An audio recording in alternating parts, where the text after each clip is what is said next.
চলো আজকে দুপুরের মেনুটা শেয়ার করি। এ দেখো গরম গরম ধোঁয়া ওঠা ভাত, দেখছো? এ দেখো গরম গরম ধোঁয়া ওঠা ভাত, আর হচ্ছে এটা হচ্ছে শাক ভাজা, শাক ভাজা হয়েছে, আর এটা আলু বড়ি বেগুন দিয়ে একটা মাখা মাখা তরকারি করেছি, বুঝতে পারছো?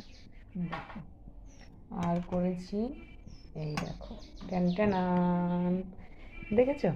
দেখো এটা কি মাছ বলো তো?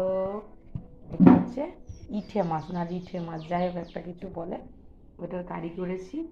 দেখো কালারটা দেখো তো কেমন এসছে। তোমাদের যদি ভিডিওটা দেখে কারো খেতে ইচ্ছা করে চলে আসবে আমাদের বাড়ি, ঠিক আছে? দেখো কালারটা কত সুন্দর হয়েছে, দেখো। ব্যাস এইটাই আজকে দুপুরের মেনু, এই যে এই তিনটে। আর ওইখানে আছে কালকের তরকারিগুলো রয়েছে এখনও। ব্যাস এইটাই আজকে দুপুরের মেনু।